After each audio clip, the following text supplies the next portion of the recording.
Hello everyone. આપણે આજના લેક્ચરમાં જે ટોપિક વિશે ચર્ચા કરવાની છે તેમાં સૌથી પહેલાં આપણે જે ટોપિક જોઈશું તે ટેક્સ્ટબુકનો તમારો ટોપિક છે, શોર્ટ ટોપિક છે. એન્ડ ધેન આફ્ટર તેની સાથે જ આપણે થોડા એક્સ્ટ્રા પોઈન્ટ્સ છે તેની પણ ચર્ચા કરીશું. અને ત્યારબાદ નવા બે ટોપિક જે જોઈશું આપણે આજના લેક્ચરમાં, જે શોર્ટ ટોપિક્સ છે, નાના નાના ટોપિક છે, તે પણ એક્સ્ટ્રા છે. ઇટ મીન્સ કે તમારે MCQ માટે તેને પ્રિપેર કરવાની રહેશે, તે થિયરીને, રાઈટ? ઓકે. જેમ આપણે લાસ્ટ લેક્ચરમાં ચર્ચા કરી હતી હાર્ડી વિનબર્ગ સિદ્ધાંત વિશે, કે જે હાર્ડી અને વિનબર્ગ નામના વૈજ્ઞાનિકોએ પોતાનો સિદ્ધાંત છે તે આપેલો હતો, રાઈટ? તે આપણે લાસ્ટ લેક્ચરમાં પૂરો કર્યો, તેનું પ્રાયોગિક સ્વરૂપ અને તેનું મહત્વ. હવે આપણે આજના લેક્ચરમાં થોડા ટેક્સ્ટબુકના પોઈન્ટ્સ અને તેની સાથે એક્સ્ટ્રા પોઈન્ટ્સ છે તે જોવાના છે. તો સ્ટાર્ટ કરીએ સૌ પ્રથમ. તો તે ટોપિકનું નામ છે જનીનિક વિચલન, એટલે કે સેવલ રાઇટ અસર પણ તેને કહેવાય. જેમાં આપણે બે અસર વિશે, બે જનીનિક વિચલનના સ્વરૂપ વિશે ચર્ચા કરવાની છે. ઓકે, તો સૌ પ્રથમ જોઈએ આપણે જનીનિક વિચલન એટલે શું, તેના વિશેના પોઈન્ટ. તો માત્ર તક દ્વારા વસ્તીમાં જનીન અથવા તો કારક આવૃત્તિમાં અવ્યવસ્થિત ફેરફારને જનીનિક વિચલન કહે છે. વિચલન એટલે શું? તો કે કંઈક બદલાવ આવો, ફેરફાર થવો, રાઈટ? હવે જેમ કે આપણે વિચારોના વિચલન કહી શકીએ કે ઘણા બધા વિચારો છે તે એકી સાથે આવવા. તો કંઈ તમે એક સ્ટ્રેટ ડાયરેક્શનમાં વિચારી ન શકો, ઘણા બધા થોટ્સ છે તે એક સાથે માઇન્ડમાં આવતા હોય. સેમ વે અહીં પણ જનીનિક વિચલન એટલે આપણે શું કહીશું? તો કે જનીનિક વિચલન એટલે કે કોઈ પણ તક દ્વારા વસ્તીમાં શું થાય? જનીનિક આવૃત્તિઓમાં પરિવર્તન આવે. કેવા પરિવર્તન? અવ્યવસ્થિત, એટલે કે કોઈ એક લાઇનમાં કોઈ નિશ્ચિત ફેરફાર નહીં, પરંતુ ઘણા બધા અલગ અલગ ફેરફારો છે તે એકી સાથે કંઈ થતા હોય તો તેને આપણે શું કહી શકીએ? અવ્યવસ્થિત વિચલન, જેને જ આપણે કહીશું જનીનિક વિચલન. તે નાની વસ્તીમાં નોંધપાત્ર અસર દર્શાવે છે. આવા ઘણા બધા ફેરફારો છે તો સ્વાભાવિક છે કે નાની વસ્તીમાં તે ખૂબ જલ્દીથી અસર કરે અને દેખાય પણ. ખૂબ મોટી વસ્તી છે તો તેમાં થોડા ઘણા ફેરફારો છે તે એટલા હાઇલાઇટ થાય નહીં, દેખાય નહીં. તો આથી આપણે એવું કહી શકીએ કે જનીનિક વિચલન છે તેની નોંધપાત્ર અસર છે તે મોટા ભાગે ક્યારે? તો ક્યાં? તો કે નાની વસ્તીમાં જોવા મળતી હોય છે. કેવી રીતના કારણે આવા વિચલનો છે તે જોવા મળે છે? તો કે તે એક તો વસવાટ, વિભાજન, અલગીકરણ, કુદરતી પર્યાવરણ અથવા કોઈ પણ રોગચાળાને કારણે આવા જનીનિક વિચલનો છે તે થતા હોય છે. શું કામ? એક તો વસવાટ, જેમાં આપણે જનીન પ્રવાહ વિશે લાસ્ટ લેક્ચર્સમાં વાત કરી હતી કે કોઈ એક સ્થળ પર રહેતી વસ્તી છે, પ્રજાતિઓ છે, તે બીજી જગ્યાએ સ્થળાંતર કરે એટલે કે જનીન પ્રવાહ છે તે સર્જાય. કેમ કે એક જગ્યાના સજીવોના કંઈક લક્ષણો જનીનિક અલગ હશે બીજી જગ્યાના સજીવો કરતા, તો તેઓ પોતે સ્થળાંતરણ કરે એટલે તેમની સાથે તેમના જનીનોનું પણ સ્થળાંતરણ થયું, આપણે એવું કહી શકીએ. તો આમ શું થાય? તો કે વસવાટના કારણે પણ આવા વિચલનો છે તે સર્જાય છે. એટલે જે તે સજીવ પોતાના વસવાટમાં પરિવર્તન લઈ આવે, રહેઠાણમાં પરિવર્તન લઈ આવે, એક જગ્યાએથી બીજી જગ્યાએ જાય, તો તેના લીધે હવે જનીનિક વિચલન પણ સર્જાતા હોય છે. સેમ વે વિભાજન અને અલગીકરણ, એટલે કે જ્યારે કોષ વિભાજન થતું હોય છે, કોષો છૂટા પડતા હોય છે, અલગીકરણ થતું હોય છે, તો આ સમયે પણ ઘણા વિચલનો છે એટલે કે કોઈ પરિવર્તનો છે તે જનીનોમાં આવતા હોય છે. ત્યારબાદ કુદરતી પર્યાવરણ, એટલે કે બાહ્ય પર્યાવરણની પણ અસર થતી હોય છે જનીનોને. જેમ કે ફોર એક્ઝામ્પલ સૂર્યમાંથી આવતા સીધા અલ્ટ્રાવાયોલેટ કિરણો, યુવી લાઇટ, પારજાંબલી કિરણો. તો આ બધા કિરણો છે તે શું કરી શકે? તો કે તે એટલા સ્ટ્રોંગ હોય તેની તરંગ લંબાઈ કે તે ડીએનએની ન્યુક્લિયોટાઇડ્સ છે તેને અસર કરી શકે અને આવા ન્યુક્લિયોટાઇડ્સમાં પરિવર્તન છે તે લાવી શકે, જેને કારણે આપણે ભણી ચૂકેલા છીએ કે સ્કિન કેન્સર પણ થવાના ચાન્સીસ છે, રાઈટ? તો આવી વિકૃતિઓ જનીનિક સર્જાતી હોય છે ઘણી વખત. એટલે કે કુદરતી પર્યાવરણ પણ નોંધપાત્ર પોતાનો ફાળો આપશે આવા વિચલનોમાં, અને અથવા તો કોઈ પણ રોગચાળાને કારણે પણ આવું થઈ શકે છે, રાઈટ? તો આવા વિચલન સ્વરૂપના બે અસરમાં આપણે તેને સ્ટડી કરી શકીએ. કઈ બે અસર? ફાઉન્ડર અસર અને બોટલ નેક અસર. આ બે જનીનિક વિચલનના સ્વરૂપ છે. જેમાંની ફાઉન્ડર અસર છે તે તમારી ટેક્સ્ટબુકમાં આપેલી નાનો ટોપિક છે. નેક્સ્ટ અસર છે તે આપણે એક્સ્ટ્રામાં જોઈશું, રાઈટ? તો આવા બે જનીનિક વિચલનના સ્વરૂપો છે, આપણે એવું કહી શકીએ. તો પહેલી આપણે જોઈએ ફાઉન્ડર અસર. તો ફાઉન્ડર અસર એટલે શું? તો જ્યારે વસ્તીનો કોઈ ભાગ એ મૂળ વસ્તીમાંથી અલગ થતો હોય અથવા તો સ્થળાંતરિત થતો હોય અથવા વિચલન પામતો હોય તો આ ભાગ એક કારક આવૃત્તિના લીધે મૂળ વસ્તીથી જનીનિક રીતે અલગ પડશે. તો જેમ મેં તમને હમણાં જ કહ્યું તેવી રીતે જેમ જનીન પ્રવાહ સર્જાય એટલે કે કોઈ આખી વસ્તી પોતે એક જગ્યાથી બીજી જગ્યાએ સ્થળાંતરણ કરે અથવા વસ્તીના અમુક સભ્યો છે તે જ જસ્ટ સ્થળાંતરણ કરે એટલે કે કોઈ એક જગ્યાએથી બીજી જગ્યાએ જાય. તો આમ શું થયું કે આ વસ્તી છે તે જનીનિક રીતે હવે અલગ પડશે કેમ કે હવે તે નવી જગ્યાએ જાય છે તો સ્વાભાવિક છે તેમાં થોડા ઘણા ફેરફારો હશે. જેમ કે આપણે તેને સરળ સમજૂતીથી સમજવું હોય તો કોઈ એક કન્ટ્રીમાં રહેતા લોકો છે, જેમ કે ફોર એક્ઝામ્પલ આપણે વાત કરીએ ઇન્ડિયન્સ, રાઈટ. હવે તે અમેરિકામાં જઈને વસવાટ કરી રહ્યા છે ઘણા વર્ષોથી. થોડા જ ઇન્ડિયન્સ છે તો બધું આખા ઇન્ડિયાની તો પબ્લિક સ્થળાંતરણ થઈ નથી. માનો કે કોઈ થોડા 10 જ જણા ફોર એક્ઝામ્પલ ઓકે અમેરિકા જઈને રહે છે ઘણા વર્ષોથી. તો હવે ભલે તેઓ બેઝિકલી ઇન્ડિયન્સ છે પરંતુ શું થશે તો કે તેમનામાં જે લક્ષણો આવી ગયા, જે પરિવર્તનો આવી ગયા, જે તેમના અનુકૂલનો સધાઈ ગયા એ બધા ક્યાંના છે હવે અમેરિકાના, રાઈટ. તો તેઓ હવે પોતે મૂળ ઇન્ડિયન્સથી થોડા ઘણા અંશે અલગ પડશે. શું કામે આવા અલગ પડ્યા? કેમ કે તેમનું રહેઠાણ છે, તેમનું વસવાટ છે તે પરિવર્તન થઈ ગયું. તો આમ વસવાટના પરિવર્તનને કારણે તેમાં પર્યાવરણના પણ ફેરફારો આવ્યા હશે, રહેઠાણને અનુકૂલન સાધ્યા હશે તેમણે, ખોરાકમાં પણ પરિવર્તન આવ્યા હશે, ઋતુઓ છે તે બદલાણી હશે, રાઈટ. એટલે કે આબોહવાકીય પરિવર્તનો આવ્યા હશે. તો આમ શું થાય કે કોઈ એક વસ્તીના થોડા સભ્યો છે તે એક જગ્યાએથી બીજી જગ્યાએ જ્યારે સ્થળાંતરણ કરે ત્યારે તેઓ મૂળ વસ્તીથી જનીનિક રીતે અલગ પડશે. શું કામે? તો જે મેં તમને સરળ એક્ઝામ્પલ આપ્યું છે કે તેઓ પોતાના મૂળ વસ્તીથી જનીનિક રીતે પરિવર્તન આવી જશે તેમાં, કેમ કે જે જગ્યા તેઓ બદલી છે તેમાં બધા જ પરિવર્તન આવ્યા છે, ખોરાકથી લઈને, રહેઠાણથી લઈને, પાણીથી લઈને, આબોહવા, રાઈટ. તો આમ તેમના જનીનિક પરિવર્તનો પણ જોવા મળશે. તેથી આ ભાગનો જનીન સેતુ એ કેટલાક કારકની આવૃત્તિ ખૂબ જ ઓછી ધરાવશે અથવા કેટલાક કારકો ગેરહાજર હશે. એટલે કે આ જે જનીન સેતુ મતલબ કે જે બધા જનીનો તેમની અંદર હતા, તેમના શરીરમાં, તેમના કોષોમાં જે જનીનો હતા તેમાંના કેટલાક કારકો છે તેની આવૃત્તિ શું થઈ જશે? ઓછી થઈ જશે. અથવા તો કેટલાક કારકો છે તે ગેરહાજર હશે મૂળ વસ્તી કરતાં. તો આવા કંઈક પરિવર્તનો આવશે, રાઈટ. કે જે શરૂઆતમાં તેમના શરીરમાં જે કારકો પ્રભાવી હતા, પ્રચન હતા, જે એક્સપ્રેશન હતા તેમના, જે અભિવ્યક્તિઓ હતી, રાઈટ, તેમાં પરિવર્તનો આવશે. શું કામે આ પરિવર્તનો આવ્યા? તો કે તેમે સ્થળાંતરણ કર્યું એક જગ્યાએથી બીજી જગ્યાએ, એટલા માટે. કેટલીક વાર નવી વસ્તીના વૈકલ્પિક કારકોની આવૃત્તિમાં ખૂબ મોટા ફેરફારો હોય તો તે ભિન્ન જાતિ તરીકે વિકસે છે. હવે ઘણીવાર થોડા જ લક્ષણોમાં પરિવર્તન ન થતા, જેમ કે ઇન્ડિયન્સ હોય તો તે અમેરિકા જઈને રહે તો પણ તેમને દેખાવે, તમને જોઈને ખ્યાલ આવે કે આ ઇન્ડિયન્સ છે, રાઈટ. થોડા ઘણા અંશે તો તમે ઓળખી જ શકો. એટલે કે તેઓ કમ્પ્લીટલી ચેન્જ નથી થઈ જતા, પરંતુ ઘણી વખત એવા ફેરફારો પણ સર્જાતા હોય છે ઘણા વ્યક્તિઓમાં, ઘણા સજીવોમાં, કે તેમની વૈકલ્પિક કારકોની આવૃત્તિમાં ખૂબ મોટા પ્રમાણમાં ફેરફારો થાય. એટલે કે તદ્દન અલગ સજીવ તરીકે તેઓ વર્તન કરશે, તદ્દન નવા ગુણ આવશે. એટલે નહીં અમેરિકન્સ જેટલા કમ્પ્લીટલી 100%, નહીં ઇન્ડિયન્સ જેવા 100%, બંનેના મિશ્રિત કંઈક અલગ લક્ષણો તેમનામાં જોવા મળશે, રાઈટ. તો આવું મનુષ્યના કેસમાં તો હજી ઓછું બને છે કેમ કે આપણે વધારે એડવાન્સ્ડ એનિમલમાં આવીએ, પરંતુ જે નીચલી કક્ષાના પ્રાણીઓ છે તે બધામાં એટલા બધા ઝાઝા અનુકૂલનો હોતા નથી, ઝાઝી કોમ્પ્લેક્સ સિસ્ટમ બોડીની હોતી નથી. તો તેવા પ્રાણીઓમાં શું થાય, આખી એક અલગ જાતિ અસ્તિત્વમાં આવી જાય જ્યારે તેઓ સ્થળાંતરણ કરે.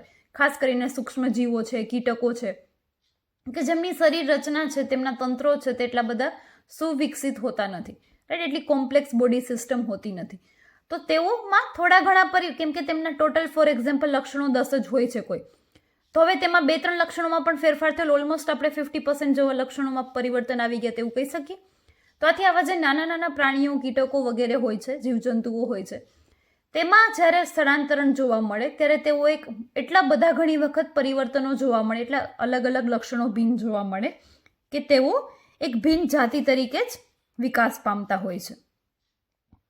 મૂળભૂત વિચલિત વસ્તી સ્થાપક બને છે અને આ અસરને જ સ્થાપક અસર કહે છે. તો આવી રીતે ફાઉન્ડર અસર એટલે કે સ્થાપક અસર કોને કહી શકીએ આપણે? તો કે જે મૂળભૂત વિચલિત વસ્તી હોય એટલે કે જેમાં પરિવર્તનો આવ્યા તે હવે ત્યાંની સ્થાયી બની ગઈ, સ્થાપક બની ગઈ. પરંતુ હકીકતમાં તેઓ કોઈ બીજી જગ્યાએથી સ્થળાંતરણ કરીને આવેલા છે અને પોતાનામાં ઘણા બધા નવા લક્ષણો છે તે વિકસાવ્યા છે. રાઈટ? તો આ જ અસરને શું કહેવાય? ફાઉન્ડર અસર, અથવા તો આપણે શું કહી શકશું? સ્થાપક અસર. ઓકે, સો હવે ફાઉન્ડર અસર બાદ સેકન્ડ અસર છે બોટલ નેક અસર, જેને કહેવામાં આવે છે. તો આ અસર કેવી રીતે સર્જાય છે અથવા તો કેવી રીતે જોવા મળે છે સજીવમાં? તો કે બોટલ નેક એ કુદરતી આફતો જેવી કે ભૂકંપ, જ્વાળામુખી, પૂર, વાવાઝોડું વગેરે છે. એટલે બોટલનેક એટલે શું છે? તો કે તે એક પ્રકારની કુદરતી આફતોને કારણે આવેલી અસર છે. તો એકાએક વાતાવરણમાં થતા ફેરફારના લીધે વસ્તીના કદમાં ખૂબ જ ઘટાડો થાય અને હવે આ વસ્તી એ મૂળ વસ્તી કરતાં જનીનિક રીતે અલગ પડશે. એટલે સ્વાભાવિક છે કે આવી જો કોઈ કુદરતી આફતો આવે તો એકાએક વાતાવરણમાં ફેરફાર થાય અને આના લીધે થઈને શું થાય? તો કે વસ્તીના કદમાં ખૂબ જ ઘટાડો થાય. તો કે આ દરેક કુદરતી ઘટનાઓ એવી છે જેને આપણે આફત કીધી છે કે તેમાં સજીવોના મૃત્યુ છે તે નિશ્ચિત છે. ભલે બધી જ વસ્તી નહીં તો અમુક પ્રમાણમાં તો માણસો હોય કે પ્રાણીઓ હોય કે કોઈ પણ સજીવ હોય તેમનું મૃત્યુ છે તે થશે. જ્વાળામુખીનું પણ વિસ્ફોટન જ્યારે થશે ત્યારે આસપાસના એરિયામાં જે કોઈ પણ વનસ્પતિઓ હશે, પ્રાણીઓ હશે, તે બધા જ સળગી જશે. સેમ પૂર છે તો તણાઈ જશે. ભૂકંપ છે તો કોઈના કોઈ વસ્તુ પડવાને લીધે, ઘરો પડવાને લીધે, ઝાડ પડવાને લીધે આવા સજીવો છે તે મૃત્યુ પામતા હોય છે. સેમ વાવાઝોડું પણ. તો આ બધાને લીધે શું થાય? તો કે વસ્તીના કદમાં ખૂબ જ ઘટાડો થાય અચાનકથી અને હવે આ વસ્તીમાં મૂળ વસ્તી કરતાં જનીનિક રીતે શું આવી જશે? ભિન્નતા આવી જશે. કેવી રીતે? તો કે બચી ગયેલામાં કેટલાક કારકોએ વધુ આવૃત્તિ ધરાવતા હશે અને અમુક ઓછી અને અમુક ગેરહાજર હોય છે. તો કે જે કોઈ પણ સજીવ બચી ગયા, ફોર એક્ઝામ્પલ આવી કુદરતી આફત આવવા છતાં પણ ઘણા સજીવો છે તે પછી બચી ગયા, તો હવે તેમાં શું જોવા મળશે? તો કે તેમનામાં ઘણા બધા પરિવર્તનો આવી જશે. જેમ કે ફોર એક્ઝામ્પલ આપણે મનુષ્યની વાત કરીએ તો તેમના લક્ષણોમાં કેવા પરિવર્તનો આવે? જેમ કે મેં તમને પહેલાં જ કીધું કે એડવાન્સ એનિમલ છીએ તો સજીવમાં પરિવર્તન એટલા નહીં આવે પરંતુ તેના લક્ષણોમાં 100%. જેમ કે આપણે ઘરો છે, મકાનો છે તે હવે એવા બનાવતા થઈ ગયા છીએ કે જે ભૂકંપ પ્રૂફ હોય, એટલે કે ભૂકંપના લીધે પડી ન જાય. કેમ કે આવી એક વખત આપણે જ્યારે આફત જોઈ લીધી હોય એટલે આપણને આઈડિયા આવી જાય કે હવે જો આવી રીતના ઘર છે કે કાચા મકાન ચણવામાં આવશે તો ભૂકંપ આવશે તો પડી જશે. એટલે શું થઈ ગયું કે એક અનુકૂલન આવી ગયું. જે સજીવો બચી ગયા તેઓ હવે આવી બધી ટ્રિક્સ છે તે ગોતવા મળશે, ફાઇન્ડ કરશે કે કેવી રીતે ભૂકંપથી બચવું જો ભૂકંપ ભવિષ્યમાં પાછો આવે તો. સેમ આવી જ રીતે હવે જે નાની કક્ષાના બધા પ્રાણીઓ છે તેઓ પણ પોતાનામાં શું કરશે? જે બચી જશે તે બદલાવ કરશે કે હવે કોઈ જો આવી આફત આવે તો તેઓ કેવી રીતે પોતાના શરીરને, પોતાની જાતિઓને બચાવી શકે. તો તેમના અમુક લક્ષણો શું થઈ જશે? તો કે તેમાં વધારે તીવ્રતા જોવા મળશે. જ્યારે અમુક લક્ષણો છે તે કમ્પ્લીટલી શું થઈ જશે? નાબૂદ થઈ જશે. અથવા તો અમુક છે તે લક્ષણોની જે આવૃત્તિ છે, તીવ્રતા છે તે ઘટાડી દેશે. તો આમ આવા પરિવર્તનો છે તે એવા સજીવોમાં જોવા મળશે કે જે આવી કુદરતી આફત સામે લડી અને બચી ગયા છે. રાઈટ?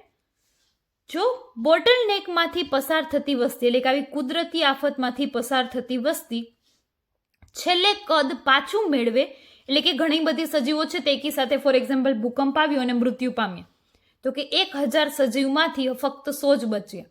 બરાબર? પરંતુ ફરી પાછું જો તેઓ પોતાનું કદ મેળવે, એટલે કે પાછા 1000 થઈ જાય 100માંથી, તો તે લાંબા સમય માટે ઓછા સ્તરની જનીનિક વિવિધતા ધરાવે છે અને આ એક નવી જાતિનું નિર્માણ કરશે. કેમ કે જે 100 બચી ગયા હતા તેમાં લક્ષણોમાં પરિવર્તન આવી ગયા હશે કેમ કે તેઓ બચી ગયા છે આફત સામે, અને તેમાંથી હવે તેઓ 1000 થાય છે, એટલે કે તેમની સંતતિ તો તેમના જેવી જ આવશે. રાઈટ? તો આમ જે પહેલા જે જાતિ હતી, એટલે કે જે પહેલાના જે 900 સજીવો હતા કે જે મૃત્યુ પામ્યા અને 100 એવા બચી ગયા જેમાં પરિવર્તન આવી ગયા, તો આમ કમ્પ્લીટલી જે પહેલાના 1000 હતા તેની કમ્પેરિઝનમાં જે હવે પાછા 1000 બન્યા તેમાં શું થઈ જશે? લક્ષણોમાં ઘણા બધા પરિવર્તનો આવી જશે. અથવા તો ઘણી વખત એટલા બધા નવા પરિવર્તનો આવશે કે આપણે એક આખી નવી જાતિ જ છે તે કહી શકશું તેમને. રાઈટ? તો આ અસરને કહેવામાં આવે છે બોટલ નેક અસર, એટલે કે કુદરતી આફતોમાંથી પરિવર્તન પામેલી જનીનિક ભિન્નતા ધરાવતી જાતિઓ. ક્લિયર? તો આમ જનીનિક વિચલન માટેની 2 અસર આપણે જોઈ કે જે જવાબદાર છે. એક છે સ્થાપક અસર, એ કે જે સ્થળાંતરણના કારણે નવી જાતિ અસ્તિત્વમાં આવે છે. અને બીજી છે બોટલનેક અસર, કે આવી કુદરતી આફતોમાંથી બચી ગયેલા સજીવો છે તે પોતાનામાં પરિવર્તન લાવે છે.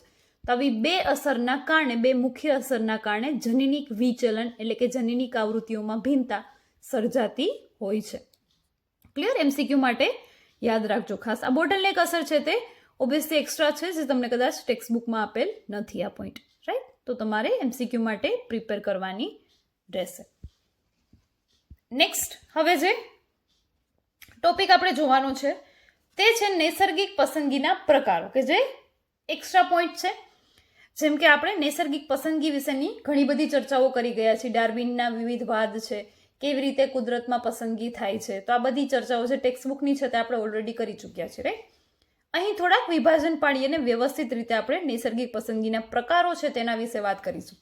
એટલે અમુક લાઇન્સ જે આવશે તેનાથી તમે લોકો પરિચિત છો, પરંતુ અહીં આપણે પ્રકાર જોઈ રહ્યા છીએ કે કેટલા પ્રકાર હોય છે અને કેવા હોય છે, જે MCQ માટે ઇમ્પોર્ટન્ટ છે. ઓકે, સો તેમાં સૌ પ્રથમ પ્રકાર છે, ફર્સ્ટ છે, તેના વિશે આપણે ચર્ચા કરીએ, જે છે સ્થાયી પસંદગી. તો નૈસર્ગિક પસંદગી એટલે આપણને સૌ પ્રથમ તો ખ્યાલ છે કે કુદરત છે તે પોતે બધા જ સજીવોમાંથી જે સૌથી વધુ સ્ટ્રોંગ હશે, કેપેબલ હશે, વધારે અનુકૂલિત હશે જે તે વાતાવરણને, જે તે સ્થળને, તેવી જાતિઓને પસંદ કરશે. એટલે કે તેમનો વિકાસ છે તે થશે. જેઓ નબળા હશે, જેઓ સારું એવું અનુકૂલન નહીં સાધી શકે બદલાતા પર્યાવરણ સામે, તેવી જાતિ પોતાનું અસ્તિત્વ ટકાવી શકશે નહીં અને થોડા જ સમયમાં મૃત્યુ પામશે. પરિણામે તેમની સંતતિ જોવા મળશે નહીં. આને આપણે નૈસર્ગિક પસંદગી કહીએ છીએ, રાઈટ? જેનાથી તમે વાકેફ છો. તેમનો હવે આપણે પહેલો પ્રકાર જોઈએ, સ્થાયી પસંદગી એટલે શું? તો કે તે સરેરાશ અથવા તો સામાન્ય સ્વરૂપ પ્રકારની તરફેણ કરે છે અને આત્યંતિક સ્વરૂપોને દૂર કરે છે. સ્થાયી પસંદગી એટલે શું? તો કે તેઓ સામાન્ય સ્વરૂપ એટલે કે સામાન્ય રીતે રહેતી જાતિઓ, સામાન્ય રીતે રહેતા સજીવો કે જેમાં બહુ એક્સ્ટ્રા કોઈ ક્વોલિટીઝ પણ ન હોય અને એવું પણ ન હોય કે જે પર્યાવરણમાં જીવવા માટે, ટકી રહેવા માટે તેમનામાં લક્ષણો ન હોય. તો extra efforts, extra knowledge, extra intelligence હોવાની પણ કોઈ જરૂર નથી અને જીવિત રહેવા માટેના જે સામાન્ય લક્ષણોની જરૂરિયાત છે તે પણ પાછા હોવા જોઈએ. તો આવા સામાન્ય સ્વરૂપ પ્રકારની તરફેણ કરે છે, તેને શું કહેવાય? સ્થાયી પસંદગી.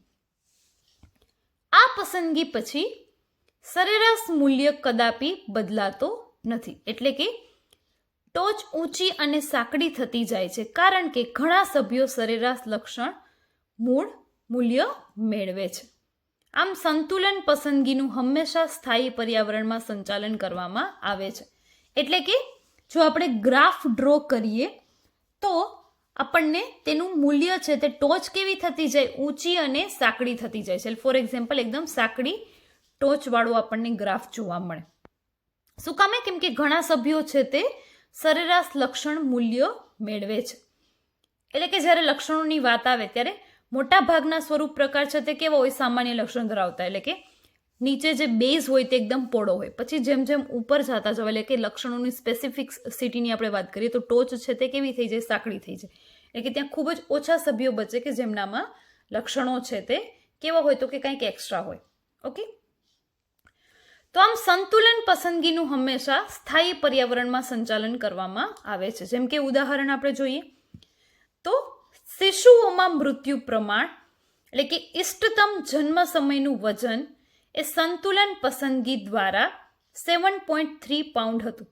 એટલે કે નવા જન્મેલા શિશુઓ કે જે 5.5 પાઉન્ડથી ઓછા અને 10 પાઉન્ડથી વધારે હોય તો તેમના મૃત્યુ દર છે તે ઊંચો હોય. તો અહીં આપણે વજનની વાત કરી રહ્યા છીએ. કોના? એક નવા જન્મેલા બાળકના. તો જો નવું જન્મેલું બાળક છે તે કુપોષણનો શિકાર હોય, તેમનો ગ્રોથ છે, ડેવલપમેન્ટ છે માતાના ઉદરમાં તે સરખાએ ન થયો હોય, એટલે કે જન્મ સમયે વજન છે તે ખૂબ જ ઓછું હોય કોઈ બાળકનું, રાઈટ? પ્રીમેચ્યોર બાળક હોય તો પણ તે જીવિત રહેતું નથી અને જો તેનું વજન છે તે અતિશય વધારે હોય, એટલે કે મેદસ્વીતા હોય તેમના શરીરમાં, હજી જન્મેલા બાળકની આપણે વાત કરી રહ્યા છીએ, તો પણ બાળક છે તે મૃત્યુ પામશે. એટલે બાળકનું વજન છે તે કેવું હોવું જોઈએ? તો કે સ્થાયી, એક મિડલ, સામાન્ય સ્વરૂપનું હોવું જોઈએ.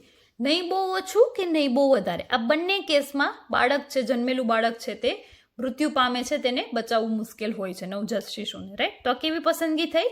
સ્થાયી પસંદગી, રાઈટ. કે સામાન્ય લક્ષણો, મિડલ લક્ષણો છે તેને નેચર પસંદ કરે છે તેવી આપણે નૈસર્ગિક પસંદગીના પ્રકારને કહેશું સ્થાયી પસંદગી. સેકન્ડ પસંદગી છે દિશાકીય પસંદગી, અથવા તો તેને કહેવાય પ્રગતિકારક પસંદગી. એટલે કે આ એક આત્યંતિક ગુણની તરફેણ કરે છે અને બીજી આત્યંતિક ગુણ અને સરેરાશ દૂર કરે છે. એટલે કે તો નૈસર્ગિક પસંદગી પછી શું થતું હોય છે? તો કે સરેરાશ ગુણ છે તે હંમેશા બદલાય છે. એટલે કે ટોચ એક દિશામાં ખસે છે, કારણ કે ગ્રાફની વાત છે આ, કારણ કે વધારે સભ્યો સરેરાશ ગુણ સિવાયના ગુણ મેળવે છે. અહીં શું થશે? સ્થાયી પસંદગીમાં શું હતું કે મોટા ભાગના વસ્તીના સભ્યોમાં કોમન લક્ષણો હતા, સ્થાયી લક્ષણો હતા. અહીં આપણે કોની વાત કરીએ? દિશાકીય પસંદગી, એટલે કોઈ એક દિશામાં આગળ વધતા. પ્રગતિકારક પસંદગી, કે જેટલા નવા નવા લક્ષણો જે સજીવો વિકસાવશે તેમની પસંદગી થશે કુદરતમાં. એટલે કે ટોચ છે તે એક દિશામાં ખસશે, કારણ કે વધારે સભ્યો સરેરાશ ગુણ સિવાયના ગુણ મેળવે છે. એટલે કે એક્સ્ટ્રા ક્વોલિટી હોવી જોઈએ કોઈ પણ સજીવમાં. એટલે બધામાં જે કોમન લક્ષણો છે તે તો હોય જ, તે સિવાયના પણ જે કોઈ પણ સજીવ છે તે વધારાના લક્ષણો મેળવશે, વધારાના ગુણ છે તે મેળવશે, તેમની પસંદગી થશે. તો આમ હંમેશા બદલતા પર્યાવરણમાં તેનું સંચાલન થાય છે. એટલે બદલાતા પર્યાવરણ સાથે તેમને સતત પોતાની જાતને પણ બદલતી રહેવી પડશે. જેનું ઉદાહરણ છે ઔદ્યોગિક મેલેનિઝમ, કે જે આપણે ડિટેલમાં અભ્યાસ કરી ગયા છીએ નૈસર્ગિક પસંદગીમાં. જે ફૂદાઓનું આપણે ઉદાહરણ લીધું હતું કે જ્યારે ઇન્ડસ્ટ્રીઝમાં પહેલાં ઇન્ડસ્ટ્રીયલાઇઝેશન નહોતું થયું ત્યારે વૃક્ષો પર કેવા સફેદ પાંખોવાળા ફૂદાઓ છે તે વધુ જોવા મળતા હતા, રાઈટ. પછી જેવું ઇન્ડસ્ટ્રીયલાઇઝેશન થઈ ગયું, એટલે કે ઇન્ડસ્ટ્રીના ચીમનીના ધુવાળાઓને લીધે વનસ્પતિ જે છે તેમના જે વૃક્ષોના થડ છે તે વધારે ડાર્ક કલરના થઈ ગયા. પરિણામે શું થયું? તો કે જે સફેદ કલરના ફૂદાઓ હતા તે આસાનીથી ઓળખાઈ આવતા હતા, એટલે શિકારીઓ તેમનો જલ્દીથી શિકાર કરી લેતા હતા. પરંતુ જે ડાર્ક કલરના ફૂદાઓ હતા તેઓ આવી છાલમાં, એકદમ ડાર્ક છાલમાં થડની પોતાની જાતને છુપાવી શકતા હતા આસાનીથી, એટલે શિકારી દ્વારા તેમનો શિકાર થતો નહીં, અથવા તો ખૂબ ઓછી માત્રામાં થયો. પરિણામે જે ઇન્ડસ્ટ્રીયલાઇઝેશન પહેલાં સફેદ ફૂદાઓની સંખ્યા હતી તે ઇન્ડસ્ટ્રીયલાઇઝેશન પછી શું થઈ ગયું? ડાર્ક કલરના ફૂદાઓની સંખ્યા છે તે વધી ગઈ.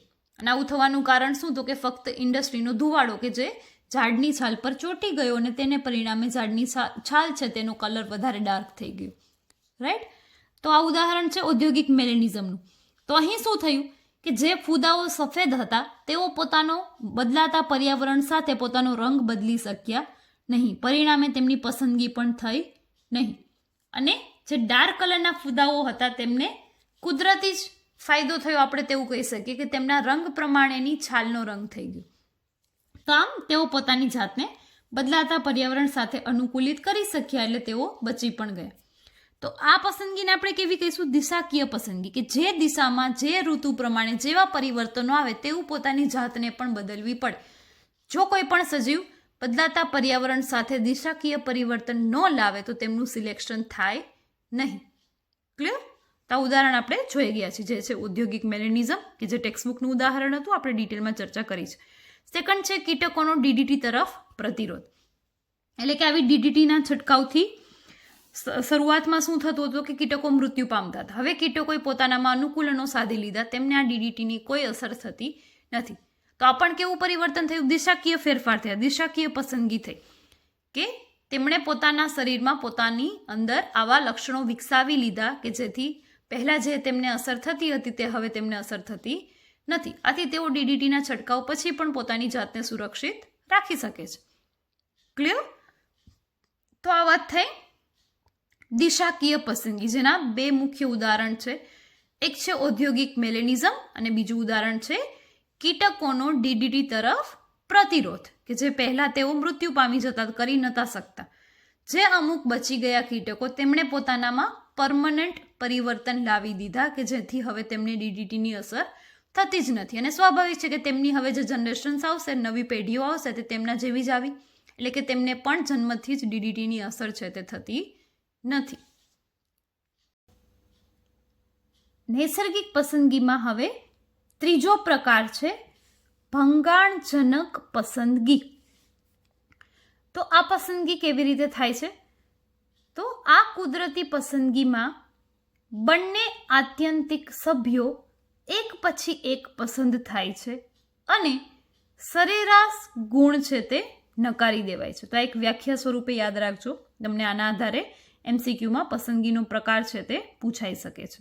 ઓકે, તો અહીં એક શબ્દ તમારે યાદ રાખવાનો છે કે સભ્યો એક પછી એક પસંદ થાય છે, એટલે કે તેમના સરેરાશ ગુણ છે તે નકારી દેવાય છે. એટલે કે કોમન પસંદગી નથી થતી કે ભાઈ આવો ગુણ હોય તેમને કુદરત સિલેક્ટ કરશે, આવું અનુકૂલન સાધે તેને સિલેક્ટ કરશે, એવું નથી. એક પછી એક સિલેક્ટ થાય છે. કેવી રીતે? તો આ કુદરતી પસંદગી પછી બે ટોચ નિર્માણ થાય છે, કારણ કે વિક્ષેપય વક્રની બંને છેડા પર ઘણા વ્યક્તિઓ પરિઘીય લક્ષણ મૂળ મૂલ્ય ધારણ કરે છે. તો બે પ્રકારની ટોચ નિર્માણ થાય. જ્યારે ગ્રાફ ડ્રો કરવામાં આવે ત્યારે એક ટોચ અને બીજી ટોચ મળે. શું કામે આવી બે ટોચનું નિર્માણ થાય? તો કે અહીં એક પછી એક લક્ષણો છે તેનું સિલેક્શન થાય છે. એટલે કે ફોર એક્ઝામ્પલ, શરૂઆતમાં કોઈ એક લક્ષણ છે તે જે તે પર્યાવરણમાં સારું કહેવામાં આવતું હતું, વધારે અનુકૂલિત કહેવામાં આવતું હતું, તો તેવા સજીવો કે જેમાં તે લક્ષણ હતું તે પસંદગી થતી, તેઓ સારી રીતે પોતાની જાતને ટકાવી શકતા હતા. પછી શું થયું? હવે બીજા પ્રકારના સભ્યો જેવી કંઈક પસંદગી છે તે થઈ, એટલે કે તે વાતાવરણ તેવું બદલાઈ ગયું, તેવી તરફેણમાં બદલાઈ ગઈ. તો આમ શું થયું કે બીજા જે એ લક્ષણ ધરાવતા હતા તે સજીવોનું લક્ષણ છે તે હવે ખૂબ સારું અનુકૂલિત કહેવાય છે, કેમ કે વાતાવરણમાં એ પ્રમાણેના બદલાવ આવી ગયા. એટલે આવા બીજા પ્રકારના સભ્યો છે તેનું સિલેક્શન થયું. રાઈટ? તો આમ એક પછી એક સભ્યો છે તે પસંદ થાય છે. ઓકે, ઉદાહરણ જોઈએ એટલે તમને વધારે ખ્યાલ આવે. તો ઉદાહરણ છે લિમ્પેટ્સમાં કવચની રચના. તે એક દરિયાઈ મૃદુકાય સજીવ છે જેને લિમ્પેટ્સ કહેવાય. તો તેના કવચની રચનામાં ફેરફાર થતા હોય છે. કેવી રીતના છે? તો કે તેમના પ્રકાર ઘણા બધા છે લિમ્પેટ્સના. તો આ કવચની રચના સતત અને શુદ્ધ સફેદથી ઘાટો કાળા રંગ સુધીમાં હોય છે. એટલે તેમના કવચના પ્રકારો છે તે ઘણા બધા છે રંગની દ્રષ્ટિએ. કેવા હોય? તો કે એકદમ શુદ્ધ સફેદથી લઈ, એટલે કે લાઇટ કલરથી લઈ અને ઘાટો કાળો, તો dark dark dark dark and then એકદમ ડાર્ક. તો આમ શુદ્ધ સફેદથી લઈને એકદમ ઘાટા કાળા રંગ સુધીમાં તેના કવચોના પ્રકાર હોય છે, એટલે કે રંગો હોય છે. તો સફેદ અથવા તો ઝાંખા રંગના લિમ્પેટ્સ છે તે સફેદ બાર્નેકલ્સ સાથે છલાવરિત હોય છે, એટલે કે જે બાર્નેકલ્સ ગોઠવાયેલા હોય, જેને આપણે સમુદ્રી ફૂલ પણ કહી શકીએ. તો તેમાં આવા દરિયાઈ મૃદુકાય છે તે પોતાની જાતને છલાવરિત રીતે છાની રાખી શકે છે, ઢાંકી શકે છે. એમ કે બાર્નેકલ્સ પણ સફેદ છે અને આવા લિમ્પેટ્સ પણ કવચ કેવું ધરાવતું કે સફેદ અથવા તો ઝાંખા રંગનું. તો તેઓ પોતાને શું કરશે? છલાવરિત રીતે ઢાંકી શકશે, સુરક્ષિત રાખી શકશે. કોની આડમાં? બાર્નેકલ્સની આડમાં. અને ઘાટા ગાઢ રંગના જે ખડકો છે તેમની આડા તેમનાથી રક્ષાઈને આવા ઘાટા રંગના લિમ્પેટ્સ છે તે પણ પોતાને રક્ષિત રાખી શકશે. તો જો બે પ્રકારના સજીવોનું અહીં બચાવ થયો, રક્ષણ થયું.